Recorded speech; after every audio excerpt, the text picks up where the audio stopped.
Hello everyone, this is Sayyid Usman. My NEET 2023 score is 676 out of 720 and currently I'm a first year medical student at VMMC and Safdarjung Delhi. तो आज मैं आपको कुछ bio से related चीज़ें बताऊंगा क्योंकि कई सारे स्टूडेंट्स ने कहा था मुझसे कि बायो से रिलेटेड भी एक वीडियो बना दो कि आपने क्या क्या करा था और कैसे कैसे करा था, तो मैं बना देता हूँ आपके लिए। तो सबसे पहले जब मैंने नीट 2022 दिया था, ठीक है, तो मेरे उस बायो में स्कोर आया था 330, जिसमें स्टेटमेंट दर्शनिज्म वाले काफ़ी क्वेश्चन आ गए थे, तो 330 मेरा स्कोर आया था। और जो नीट 2023 दिया है मैंने, उसमें मेरा 350 स्कोर है, 350 आउट ऑफ 360। तो सबसे पहले मैंने जब क्लास 11th में एडमिशन लिया था तो मैंने 10th हिंदी मीडियम से पढ़ी थी।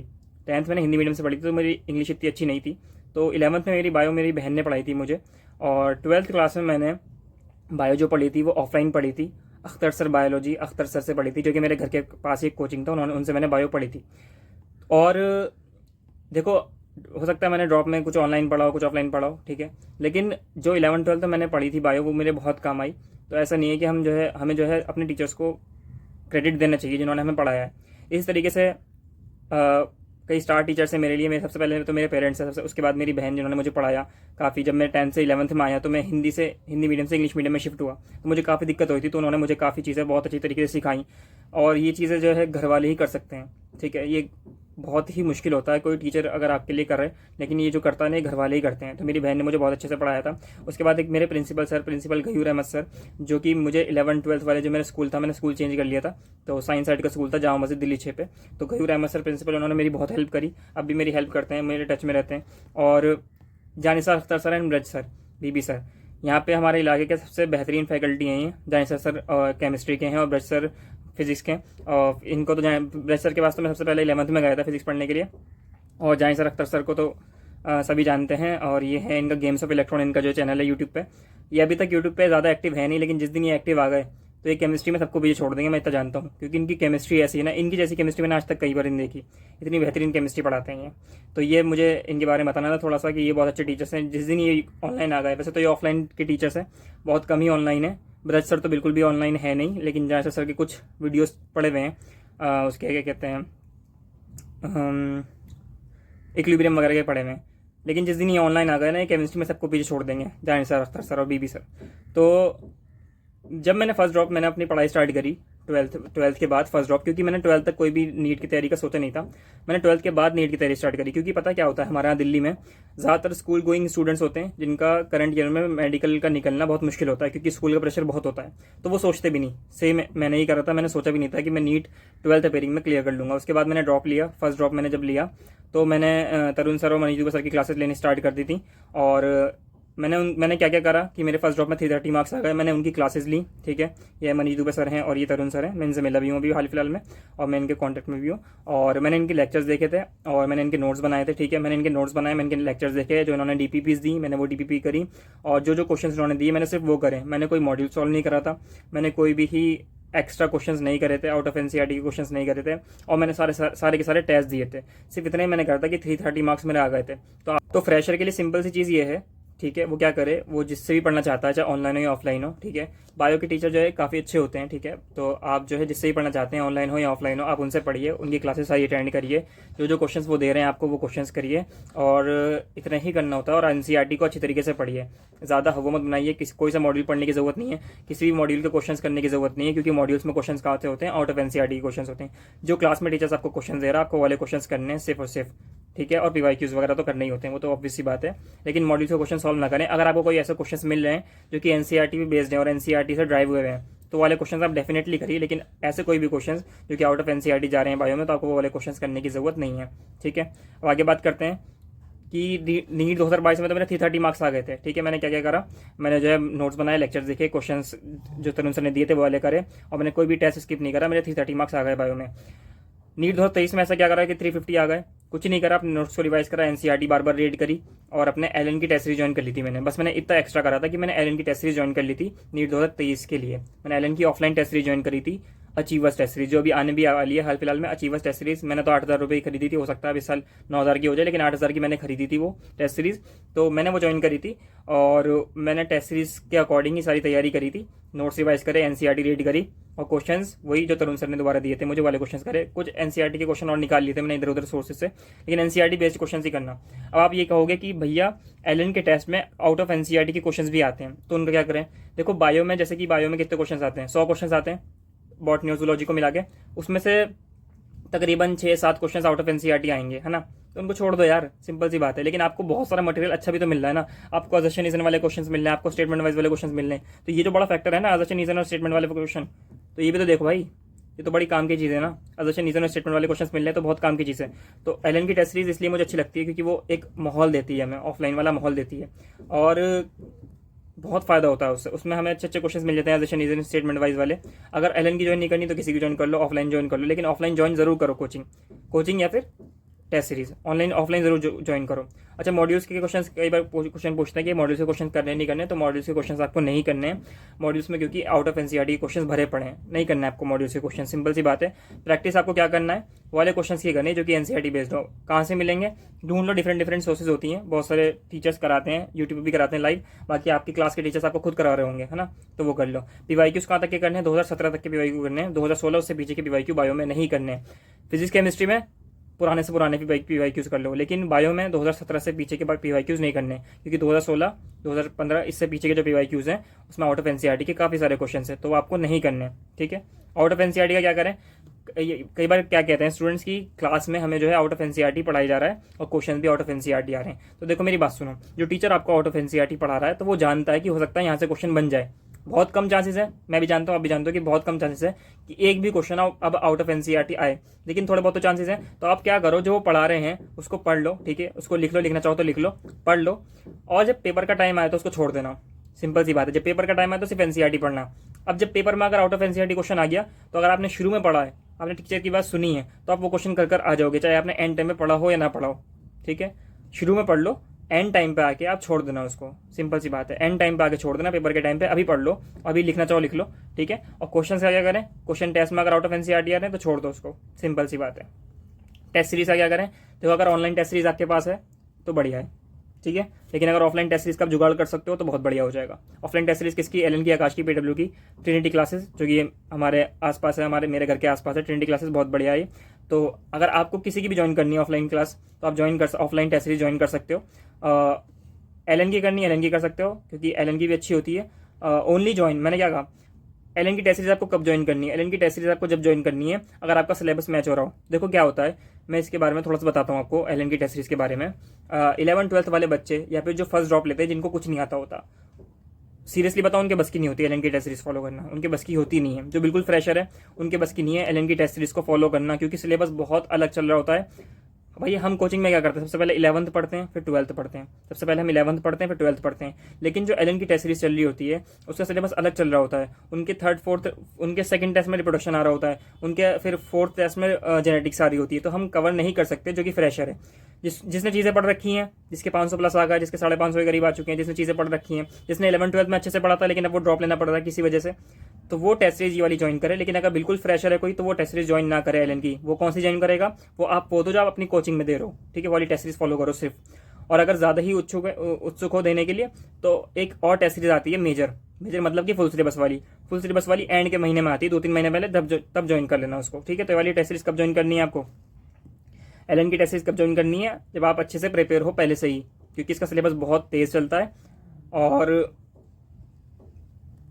समझ रहे हो, समझ गए होंगे अब तक तो, ठीक है। आगे बात करते हैं, कुछ ऐसे चैप्टर्स होते हैं जिसको आप वन शॉट से नहीं देखने चाहिए आपको। मतलब बायो में क्या होता है कि काफ़ी सारे बच्चों का बैकलॉग हो जाता है, क्योंकि फिजिक्स और केमिस्ट्री पे ज़्यादा लोड होता है। तो बायो का क्या करें, कई बार हमारा बैकलॉग हो जाता है। तो ऐसे कुछ चैप्टर्स है जिसका आप वन शॉट कभी मत देखना, पूरे लेक्चर्स देखना है, पूरी क्लास अटेंड करना, चाहे ऑफलाइन हो या ऑनलाइन हो।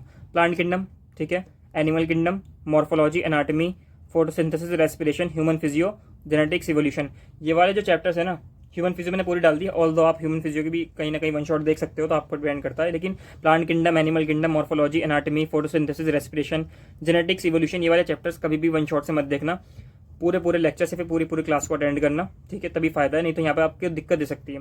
देखो वन शॉट में क्या होता है, पढ़ाते तो सब कुछ है, ठीक है, मैं ये नहीं कह रहा कि वन शॉट में कम पढ़ाते हैं, वन शॉट में पढ़ाते तो सब कुछ है, लेकिन दिक्कत पता है कहाँ आती है, दिक्कत यहाँ आती है कि जब वन शॉट में आपको पढ़ाया जाता है, मान लो जेनेटिक्स का एग्जांपल ले लो, वन शॉट में आपने जेनेटिक्स पढ़ ली, ठीक है, वन शॉट में आपने जेनेटिक्स पढ़ ली, लेकिन मेमोरी नहीं बनेगी, वन शॉट में मेमोरी नहीं बनती। लेकिन जब एक चैप्टर कम से कम आपका 1 हफ्ता चलता है ना, तो उसकी मेमोरी बन जाती है। तो इसलिए कह रहा हूँ, वन शॉट में मेमोरी नहीं बनती। वन शॉट में अगर आप देखोगे कोई सा भी चैप्टर, तो आपको खुद से मेमोरी बनानी पड़ेगी, उसको बार बार पढ़ के रट के। लेकिन जब आप लॉन्ग लेक्चर देखते हो या फिर पूरी क्लास अटेंड करते हो 1 हफ्ते 2 हफ्ते की, तो आपके दिमाग में एक मेमोरी बन जाती है खुद ब खुद, क्योंकि टीचर का पढ़ाने का तरीका ऐसी होता है। ठीक है, तो इनको चैप्टर्स को हल्के में मत लेना और इनको वन शॉट से मत देखना। हो सके तो फुल लेंथ ही लेक्चर्स देखना है, फिर फुल लेंथ ही अपनी पूरी की पूरी क्लास अटेंड करना। आगे बात करते हैं बैकलॉग। बैकलॉग का क्या करें, मैंने बता दिया। ये चैप्टर्स ऊपर वाले हैं, इनको वन शॉट से मत देखना, बाकी को वन शॉट से देख सकते हो और अपने क्वेश्चंस कर लेना। ठीक है, जेनेटिक्स जैसे चैप्टर्स हैं उनको वन शॉट से मत देखना बिल्कुल भी, लॉन्ग लेक्चर्स देखना। और for easy chapters attend one shot and revise NCERT multiple times. Simple सी बात है। लाइक रिप्रोडक्शन है, रिप्रोडक्शन सबको आता है। ठीक है, तो उसका क्या करोगे तुम, वन शॉट देखो और एनसीईआरटी रीड कर लो मल्टीपल टाइम्स, हो गया काम। बार बार उसमें इतना दिमाग मारने की जरूरत नहीं है। कुछ क्वेश्चन है जो आपने पूछे हैं मुझसे, मैंने कहा था कि आप क्वेश्चन पूछ लेना मुझसे, ज़्यादा मैं लंबी वीडियो नहीं बनाना चाहता था। सिंपल सी बात है कि आपको क्या करना है, जो कि बिल्कुल जो फ्रेशर है उसको सारी क्लासेस लेनी है, फिर जो भी आप क्लास ऑफलाइन या ऑनलाइन हो तो आपको क्लासेस वो लेनी है। ठीक है, और आउट ऑफ एनसीईआरटी पढ़ाना है, कोई बात नहीं, पढ़ लो। ठीक है, वो कुछ ना कुछ चाहते ही हैं भला आपका। ठीक है, और बाद में छोड़ देना एंड टाइम पे आके। मैं प्रैक्टिकली बात बता रहा हूँ, क्योंकि लोग क्या कहेंगे कि बिल्कुल आउट ऑफ एनसीईआरटी मत पढ़ो, लेकिन जहाँ भी कोचिंग में आप जाओगे तो कहीं ना कहीं आउट ऑफ एनसीईआरटी वो पढ़ा रहे हैं। ठीक है, तो सिंपल सी बात है, पढ़ो, एंड में आके छोड़ देना, एंड में आके एनसीईआरटी पढ़ना जो बिल्कुल फ्रेशर है। ठीक है, जो कि फ्रेशर नहीं है, जिनके कुछ चैप्टर्स हुए हैं, कुछ चैप्टर छूटे हुए हैं, ठीक है, वो अपना पढ़ लें, और जो चैप्टर छूटे हुए हैं वो अपना रिवाइज कर लें, वो अपना पढ़ लें पूरा पूरा। जो चैप्टर हो चुके थे उनको रिवाइज कर लें, और एक अच्छी सी टेस्ट सीरीज ज्वाइन कर लें ऑफलाइन वाली, अच्छी सी एक टेस्ट सीरीज ज्वाइन कर लें ऑफलाइन वाली। ठीक है, बस ये दो तीन चीज़ें करनी है, और डीपीपीस करनी है और क्वेश्चन प्रैक्टिस करने हैं, वो जो कि एनसीईआरटी बेस्ड हो। डीपीपीस वो जो आपको क्लास से मिलेंगी, और एनसीईआरटी बेस्ड क्वेश्चन आप ढूंढ लो, कहीं ना कहीं आपको मिल जाएंगे। ठीक है, मैंने भी ढूंढे था, आप भी ढूंढ लो, मिल जाएंगे आपको एनसीईआरटी बेस्ड क्वेश्चन।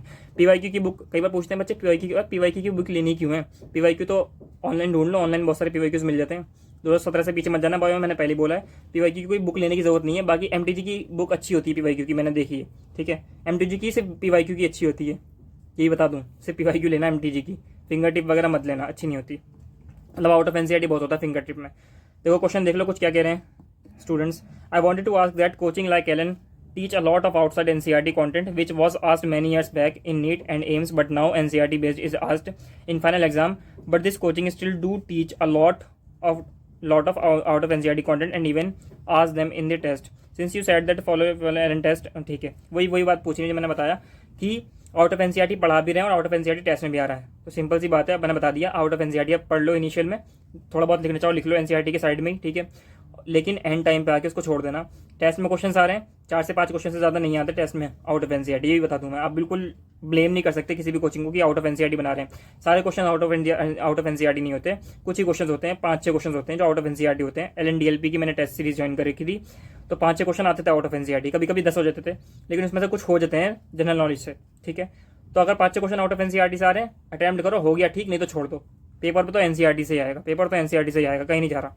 ठीक है, उसके बाद प्लीज़ भैया ऑल्सो इंक्लूड, जब टेस्ट में 4-5 चैप्टर आते हैं तो उसे आप कैसे रिवाइज करते हैं, मतलब शॉर्ट नोट्स या एनसीईआरटी या ओनली क्वेश्चन प्रैक्टिस। देखो शॉर्ट नोट्स तो बायो के मैंने बनाए नहीं थे, मैंने तो लॉन्ग से पढ़ा है। आप सिंपल से क्या करो, अगर आपने नोट्स बना रखे हैं तो नोट्स को रिवाइज करो, एनसीईआरटी को रिवाइज करो, और जैसे ही पढ़ना है, मान लो संडे को टेस्ट है तो पूरे वीक आपने पढ़ा, लेकिन सैटरडे को सारी की सारी बायो एक बार और नजर मार लो, क्योंकि बायो एक भूलने वाला सब्जेक्ट है। तो बायो में आप भूलोगे, तो सैटरडे के दिन सारी की सारी बायो पे आप नजर मार लो। ठीक है, तो इससे आपका क्या होगा, टेस्ट में अच्छे परफॉर्मेंस आएगी। कई लोग पता क्या कहते हैं, कई स्टूडेंट्स क्या कहते हैं कि संडे को टेस्ट, हम पूरी तैयारी करी हमने, लेकिन संडे को जब टेस्ट आया तो हम चीज़ें भूल गए। तो इसका इलाज यही है कि सैटरडे के दिन आप सारी चीज़ों को एक बार और नजर मारो। मंडे से लेकर फ्राइडे पूरी तैयारी करो, लेकिन सैटरडे के दिन सारी चीज़ों को एक बार और रिवाइज मारो ऊपर से, उससे आपकी चीज़ें मेमोरी आपको याद रहेंगी। अगर इससे भी याद नहीं रह रहा तो मान लो अगर 2 बजे टेस्ट है तो सुबह से लेकर 2 बजे तक फिर रिवाइज करो सारा। अब तो याद रहेगा यार, अब तो याद रहेगा, सुबह से लेकर 2 बजे तक का टाइम है ना, तब रिवाइज करो। आगे भाई बायोलॉजी में मैम कुछ ज़्यादा ही एक्स्ट्रा पॉइंट्स कराती हैं, वो पढ़ने चाहिए या नहीं, एक्स्ट्रा पॉइंट्स की वजह से क्लास करूं या नहीं, वो डाउट आने लगता है, तो क्या किया जाए बता दिया मैंने आपको। क्लास कर लो, जो पढ़ा रहे हैं सुन लो, थोड़ा बहुत लिखना चाहो लिख लो। मैंने पूरे नोट बनाए थे आउट ऑफ एनसीईआरटी वाले। ठीक है, मनीष दुबे सर ने अच्छा खासा आउट ऑफ एनसीईआरटी पढ़ाया था। ठीक है, नीट 2022 में मैंने ये बनाए थे नोट्स, लेकिन लिख लो, लेकिन पेपर में काम नहीं आएगा। आउट ऑफ एनसीईआरटी की चीज़ें पेपर के टाइम पर छोड़ देना, सिर्फ एनसीईआरटी पढ़ना। फिर भैया मोर्फोलॉजी और एनाटॉमी में याद करने की एक बहुत अच्छी चीज़ बताता हूँ, याद करने का तरीका। ठीक है, रट्टा मारने का तरीका बताता हूँ एक बहुत अच्छा, जो कि पर्सनली मैंने यूज़ करा, जो कि मेरे ख्याल से पता नहीं ज़्यादातर लोग करते नहीं है यूज़, वो मैं बताता हूँ। जैसे कि एग्जांपल देता हूँ, जैसे कि मोर्फोलॉजी पे आओ। ठीक है, मोर्फोलॉजी की कोई फैमिली ले लो, मैंने फैमिली ले ली सोलेनेसी। ठीक है, सोलेनेसी फैमिली ले ली। सोलनेसी के एग्जाम्पल क्या होते हैं? Potato, tomato, brinjal, chilli, belladonna, ashwagandha, tobacco, petunia, मकोई। मैं गलत हो तो बता देना, हो सकता है मैं गलत हो गया हूँ क्योंकि 4 महीने तो हो रहे हैं ऑलमोस्ट, ठीक है, मुझे छोड़े हुए पढ़ाई। तो ये वाले एग्जाम्पल्स होते हैं सोलनेसी फैमिली के। अब नॉर्मल बच्चा क्या करेगा? याद करेगा यार पोटैटो होता है, टोमेटो होता है, ब्रिंजल होता है, चिली होता है, बेलाडोना होता है, अश्वगंधा होता है, टोबैको होता है, पेटूनिया भी होता है यार, मकोई भी होता है, ऐसे याद करेगा, ठीक है। लेकिन मैं कैसे याद करता हूँ? मैं उसको एक लाइन की तरह याद करता हूँ, एक लाइन, सिंगल एक line. Potato, tomato, brinjal, chilli, belladonna, ashwagandha, tobacco, petunia, मकोई। सिंपल सी बात है, एक पोटैटो याद है, पूरी लाइन याद है, सारे एग्जांपल्स याद हैं। तुमसे कोई पूछे ब्रिंजल किस में था, फौरन सोच लो, potato, tomato, brinjal, chilli, belladonna, हाँ ब्रिंजल आ गया। ऐसे करना होता है। एक और एग्जांपल लेते हैं, लिलिएसी फैमिली। मॉर्फोलॉजी की बात करो ना, Liliaceae family. Lily, tulip, gloriosa, aloe, asparagus, colchicum, allium. एक पूरी सिंगल लाइन में याद कर लो, एक पूरी सिंगल लाइन में याद कर लो। कोई भी एग्जांपल पूछेगा, पूरी लाइन पढ़ के देख लो, एग्जांपल मिल जाएगा। सारे एग्जांपल इसी तरीके से याद करो, मॉर्फोलॉजी के हो, ठीक है, या फिर एनिमल किंगडम के हो। एनिमल किंगडम के भी ऐसे एग्जांपल्स हैं, सारे ऐसे याद कर लो, बहुत फायदा होगा, सच बता रहा हूँ। एनिमल किंगडम का एग्जांपल ले लेते हैं, चलो कोई सा। वैसे तो 4 महीने होगा मुझे, देखते हैं, मुझे याद ही नहीं है। हाँ, Obelia, Physalia, hydra, एडेम्सिया, गोर्गोनिया, Aurelia, jellyfish. ये मैंने 5-6 एक साथ याद करे थे। इसके बाद अलग से और भी आते हैं जो गोर्गोनिया वगैरह होते हैं, लेकिन मेनली यहाँ से क्वेश्चन पूछता है। ओबेलिया, फाइसेलिया जो कि पॉलिप मेड्यूसा दोनों दिखाता है, ठीक है। हाइड्रा, एडेम्सिया, गोर्गोनिया, पॉलिप, ठीक है। Aurelia, jellyfish, medusa. तो ऐसे करके आपको याद करने हैं, एक लाइन में याद करो, याद रहेंगे, एक लाइन में याद करो, याद रहेंगे। ये कहाँ से चीज़ उठाई है मैंने? जब हम कुरान को याद करते हैं, जब हम हिफ्ज करते हैं, जब हम कुरान को याद करते हैं ना, तो पूरा रटते हैं हम, तो पूरी की पूरी लाइन उसको याद करते हैं हम, ठीक है। तो इसी तरीके से हमें सारे एग्जाम्पल्स को जोड़ के एक लाइन बना के याद करना है। इससे आपको चीज़ें पक्की पक्की बातें याद रहेंगी। कंक्लूजन क्या रहा आज की बात का, आज की वीडियो का कंक्लूजन क्या रहा? मैंने कोई बहुत खास चीज़ें नहीं बताई हैं, लेकिन यही चीज़ें होती हैं जो हमें करनी होती है, इससे ज़्यादा कुछ नहीं करना। मैं आपको धोखा देने नहीं आया हूँ यहाँ पे। Attend lectures to build concept, सारे लेक्चर्स अटेंड करो कि बिल्ड कंसेप्ट। नोट्स बनाने नहीं बनाने वो ऑप्शनल है, जरूरी नहीं नोट्स बनाओ। क्वेश्चन एनसीईआरटी बेस्ड करने हैं, ठीक है। टेस्ट कभी स्किप नहीं करना आपको, ठीक है। Try to give test offline देने की कोशिश करो, नहीं तो कोई बात नहीं, ऑनलाइन भी चल जाएंगे। Listen to everybody but do what it is best for you. सब कुछ कहेंगे, कोई कुछ कहेगा, कोई कुछ कहेगा, लेकिन वही करो जो आपके लिए बेस्ट है, और वो आपको पता है कि आपके लिए क्या बेस्ट है। Okay, that's all from my side, thank you so much. और अगर वीडियो पसंद आई तो शेयर कर देना, लाइक कर देना, और जिसको भी जरूरत हो उस तक पहुंचा देना। Thank you so much.